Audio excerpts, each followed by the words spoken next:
ایک عمل کے حوالے سے جسے آج سے آپ کو کنٹینیوز کرنا ہے، میں اس کے حوالے سے کچھ باتیں عرض کر دوں۔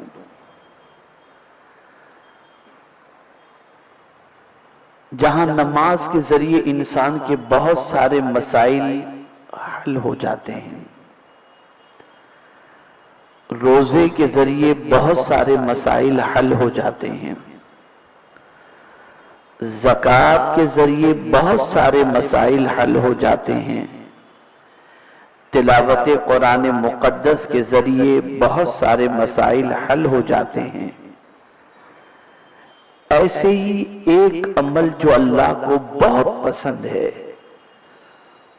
اور اس عمل کے ذریعے بھی اللہ بہت سارے مسائل کو حل فرما دیتا ہے، وہ عمل ہے توبہ و استغفار۔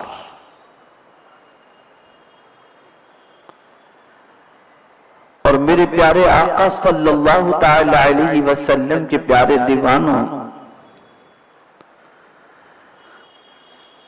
جو لوگ اللہ رب العزت جل جلالہ کی بارگاہ میں توبہ و استغفار نہیں کرتے، ان کے حوالے سے صوفیاء کرام ارشاد فرماتے ہیں کہ توبہ وہی نہیں کرے گا جس کے دل کے اندر تکبر موجود ہو، اور جس کے دل میں تکبر نہیں ہوگا وہ اپنے رب سے معافی مانگے گا، گناہوں سے توبہ کرے گا، استغفار کرے گا۔ جہاں بہت سارے اعمال کے ذریعے امت کی کامیابی کو پروردگار جل جلالہ نے ان اعمال پر موقوف رکھا ہے کہ ان اعمال کی بنیاد پر اللہ تمہیں کامیابی سے ہمکنار فرمائے گا، وہیں پر قرآن مقدس میں رب قدیر جل جلالہ نے ارشاد فرمایا وَتُوبُوا إِلَى اللَّهِ جَمِيعًا أَيُّهَا الْمُؤْمِنُونَ لَعَلَّكُمْ تُفْلِحُونَ۔ تم سب مل کر اے ایمان والو اللہ سے توبہ کرو، اللہ کی بارگاہ میں توبہ کرو۔ اے میرے کریم، کیا اس توبہ کی وجہ سے ہمیں کوئی فائدہ بھی نصیب ہوگا؟ تو قرآن کہتا ہے تاکہ تمہیں کامیابی سے ہمکنار کر دیا جائے۔ توبہ کامیابی کا بہت بڑا ذریعہ ہے۔ توبہ کے ذریعے بندہ وہ اللہ کے انعام کو پا لیتا ہے جو بہت سارے اعمال کی وجہ سے حاصل نہیں ہو سکتے،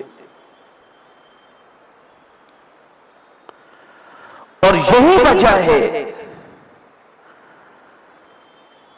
کہ حضرت آدم علیہ نبینا علیہ الصلاۃ والتسلیم سے لے کر آقا کریم رؤوف الرحیم علیہ التحیۃ والتسلیم تک، اور میرے آقا صلی اللہ تعالی علیہ وسلم کے بعد سے صحابہ، تابعین، تبع تابعین اور اولیاء کاملین کی حیات طیبہ اٹھا کر دیکھو تو خدا کی قسم ان کی زندگی کے اندر توبہ کثرت سے آپ کو ملے گی، کثرت سے توبہ ملے گی۔ بڑا فرق ہے اس امت کے اندر اور اللہ کے نیک بندوں کے اندر، بڑا فرق ہے۔ ہم گناہ کر کے توبہ نہیں کرتے اور وہ نیکی کر کے توبہ کرتے تھے۔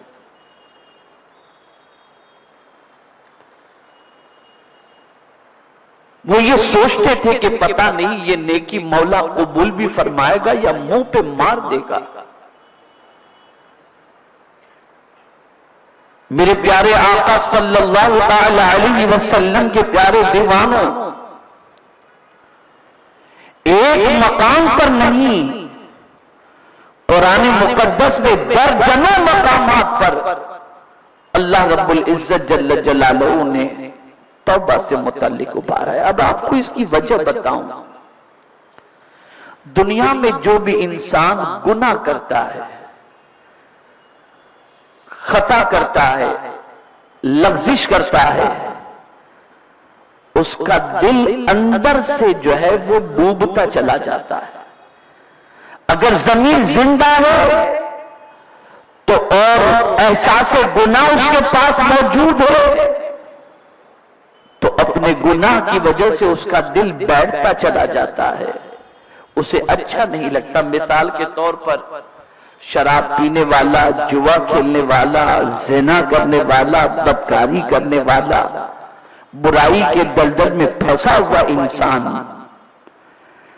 اگر کہیں سے اسے دھمک مل جاتی ہے کہ میرے بارے میں فلاں کو معلوم ہو گیا، تو اس کی بڑی عجیب پوزیشن ہوتی ہے۔ وہ منہ دکھانے سے بچتا ہے، سامنے آنے سے بچتا ہے، چھپتا چھپتا رہتا ہے۔ اور پھر سوسائٹی کے اگر سلجھے ہوئے لوگ اور کریم لوگ، اگر ان کو معلوم ہو جائے کہ یہ ڈرگز استعمال کرتا ہے اور بدکاری اور برائیوں میں ڈوبا ہوا ہے، تو وہ اس سے اپنا فاصلہ بڑھاتے ہیں، اپنے بچوں کو اس سے بچاتے ہیں تاکہ بچے میں وہ عادتیں پیدا نہ ہوں۔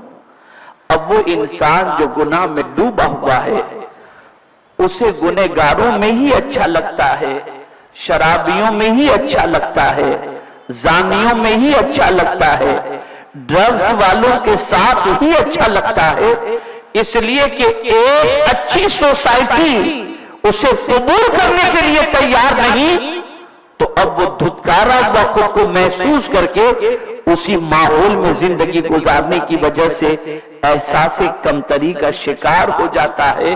میرا کریم فرماتا ہے، میرے بندے، اگر دنیا نے جو تجھے دھتکار دیا تو کوئی بات نہیں، تیرا مولا تو تجھے قبول کرنے کے لیے تیار ہے۔ اگر زمانہ تجھے قبول نہیں کرتا تو کوئی بات نہیں ہے، میرے بندے میں تیرا رب ہوں، آجا تو توبہ کر لے، میں تیرے گناہوں کو معاف کر دوں گا۔ اس نے توبہ کا دروازہ کھلا رکھا ہے۔ اور پھر قربان جائیے،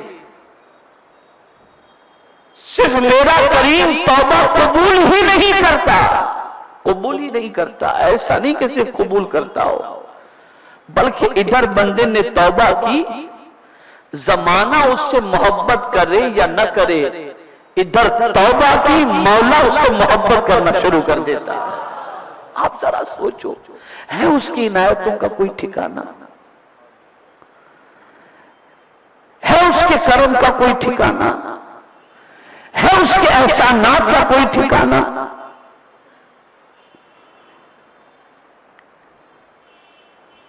وہ کریم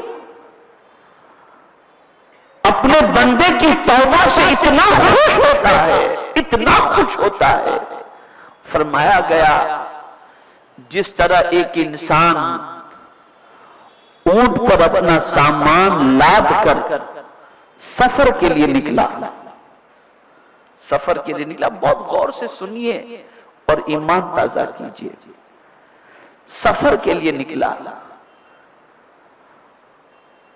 جنگل و بیابان سے سفر طے کرتے ہوئے گزر رہا تھا، تھکان سی محسوس ہوئی، اور اسی تھکان کے اندر اس نے سوچا ایک درخت نظر آیا، تو سوچا میں درخت کے نیچے تھوڑی دیر آرام کر لوں۔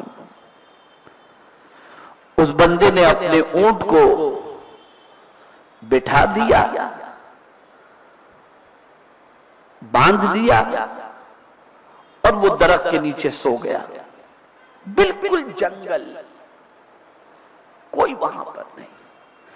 جیسی اس کی آنکھ کھلی، اس کا اونٹ غائب۔ آنکھ کھلی تو اونٹ نہیں ہے۔ اب آپ مجھے بتائیے کہ اس اونٹ کو نہ پا کر اس کی حالت کیا ہوئی ہوگی؟ اب وہ نکلا اونٹ کی تلاش کے اندر، یہ حدیث مبارکہ میں اونٹ کی تلاش میں نکلا، تلاش کر کر کے تھک گیا، اور تھک کر کے پھر ایک درخت کے نیچے تھوڑی دیر سستانے کے لیے لیٹا، آنکھ لگی اور آنکھ جیسے ہی کھلی تو کیا دیکھتا ہے؟ اس کا اونٹ اس کے سامنے کھڑا ہے۔ سچ بتانا اس بندے کو کتنی خوشی ہوگی، کتنی خوشی ہوگی۔ اس کی خوشی کا کوئی انتہا، اس کی خوشی کی کوئی انتہا نہیں ہوگی۔ فرمایا گیا جس طریقے سے کھوئے ہوئے اونٹ کو مسافر دیکھ کر کے خوش ہوتا ہے، اس سے کئی گنا زیادہ مولا اپنے بندے کی توبہ سے خوش ہو جاتا ہے کہ وہ بندہ جو مجھ سے بھاگ گیا تھا، وہ بندہ جو مجھے میری نافرمانی کا شکار ہو گیا تھا، مجھ سے دور چلا گیا تھا، اب یہ میرا بندہ مجھ سے کمپرومائز کرنے کے لیے آ گیا اور پلٹ کر میری طرف آ کر مجھ سے معافی مانگ رہا ہے۔ اور جب بندہ توبہ کرتا ہے تو رب قدیر فرشتوں سے فرماتا ہے میرے فرشتوں، یہ بندہ جانتا ہے کہ میں معاف کرنے والا ہوں، تبھی تو مجھ سے توبہ کر رہا ہے، گواہ ہو جاؤ میں نے اس کے گناہوں کو معاف کر دیا۔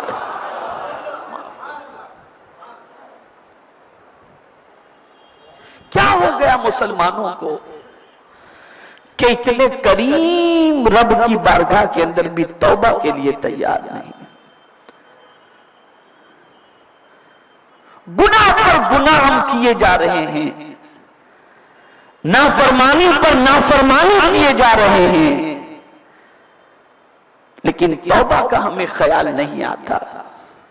خدا کی قسم سب کو منانا کسی حد تک مشکل ہو سکتا ہے، لیکن رب کو منانا سب سے آسان ہے۔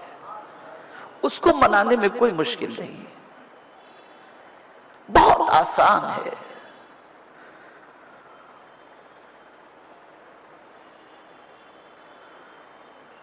آپ مجھے بتائیے، ایک بچہ جو ماں کا مجرم ہے، ماں کا نافرمان ہے، ماں کو اذیت دینے والا ہے،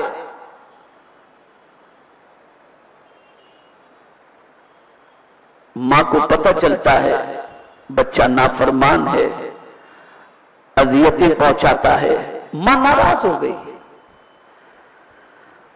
بچے کا ضمیر بیدار ہوا کہ میری ماں مجھ سے ناراض ہے، مناؤں کیسے؟ خدا کی قسم بچہ کچھ نہ کرے، ماں کے پاس ہاتھ باندھ کر کے روتا ہوا کھڑا ہو جائے یا ماں کی گود میں سر رکھ کر کے رونا شروع کر دے، ماں فوراً سینے سے لگا لے گی میرے بیٹے جب میں نے تیری ساری غلطیوں کو معاف کر دیا۔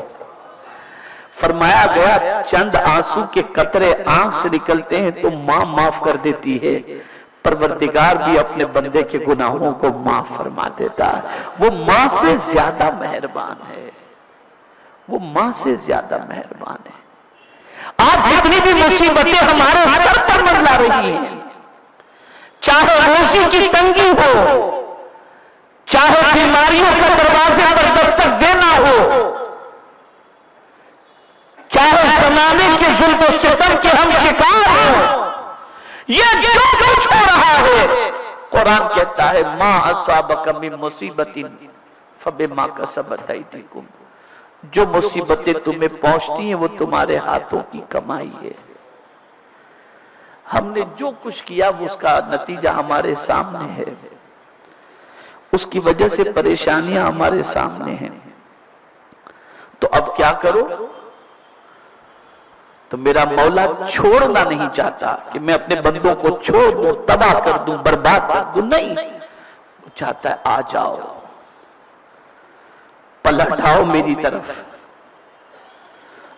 اور فرمایا تم اگر ایک بالشت میری طرف بڑھو گے نا تو میری رحمت ایک ہاتھ بڑھے گی تمہاری طرف، اگر تم میری طرف چل کر کے آؤ گے تو میری رحمت دوڑ کر کے تمہارا استقبال کرے گی۔ ذرا آؤ تو صحیح میری طرف، آؤ تو صحیح۔ اور پھر جب بندہ اس کی طرف بڑھتا ہے تو پھر اس کی رحمتوں کا کیا کہنا، کیا کہنا اس کی رحمتوں کا۔ ایسی پناہ نصیب ہوتی ہے اور ایسی معافی نصیب ہوتی ہے جس کی کوئی انتہا نہیں۔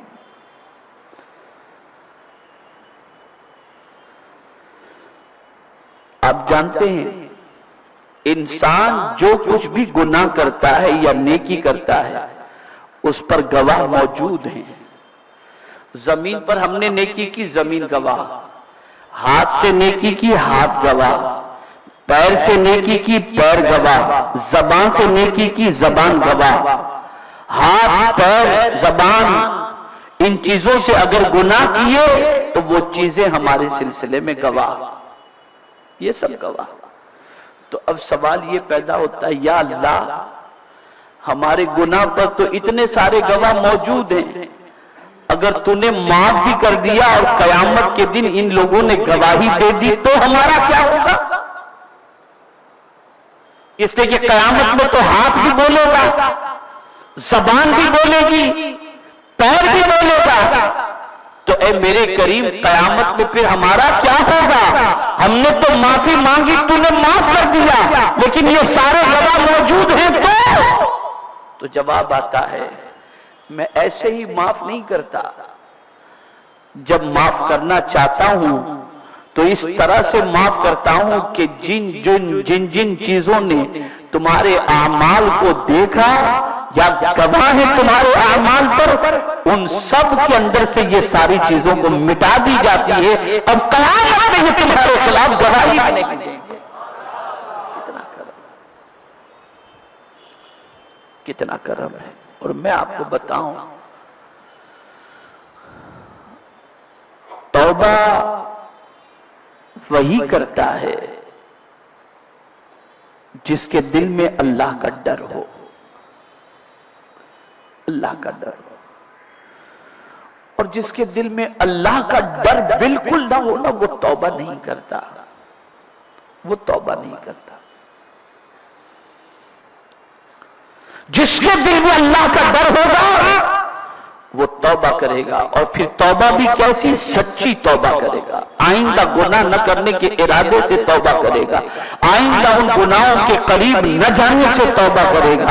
اور جب وہ توبہ کرے گا تو میرے آقا صلی اللہ علیہ وسلم ارشاد فرماتے ہیں، التائب من الذنب کمن لا ذنب لہ. توبہ کرنے والا گناہوں سے ایسا پاک ہو جاتا ہے جیسے اس نے گناہ کیا ہی نہیں.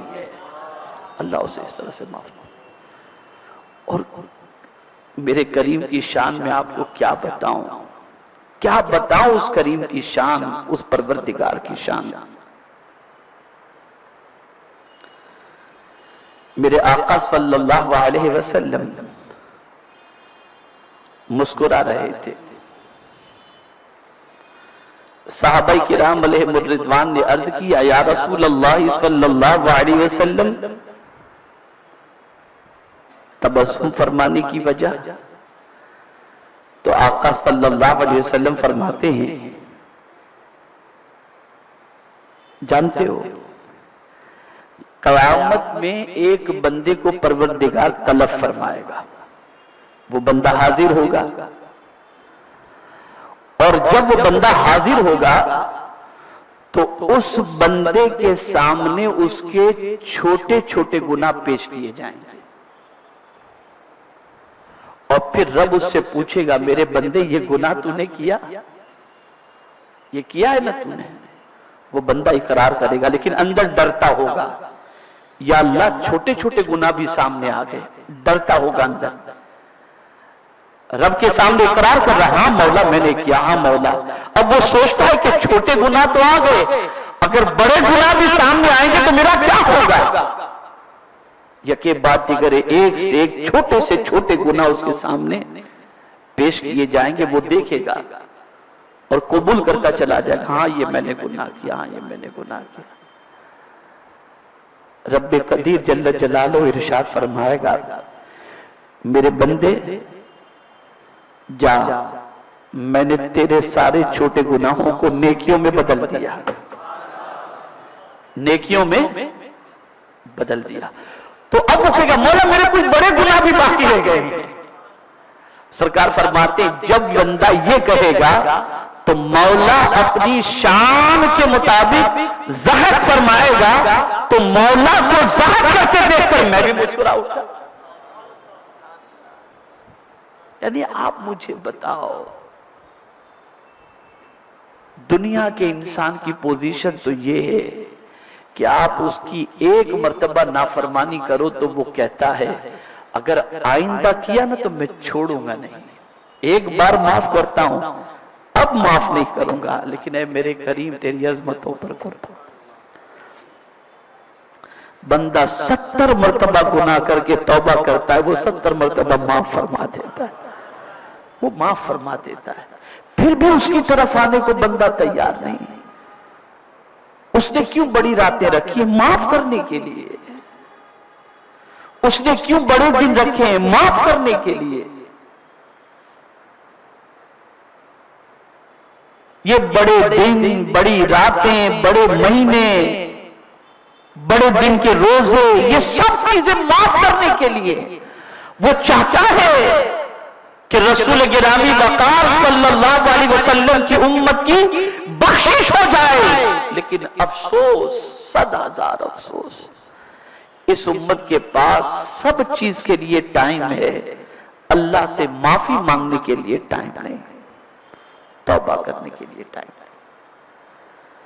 تو میری آپ تمامی حضرات سے گزارش ہے، مقدس مہینہ ہے، روزانہ توبہ کرو، رات کو اٹھو، مصلی کو بھیگ ڈالو، آنسوؤں سے تر کر ڈالو، رو رو کے اس کو مناؤ، اس سے معافی مانگو۔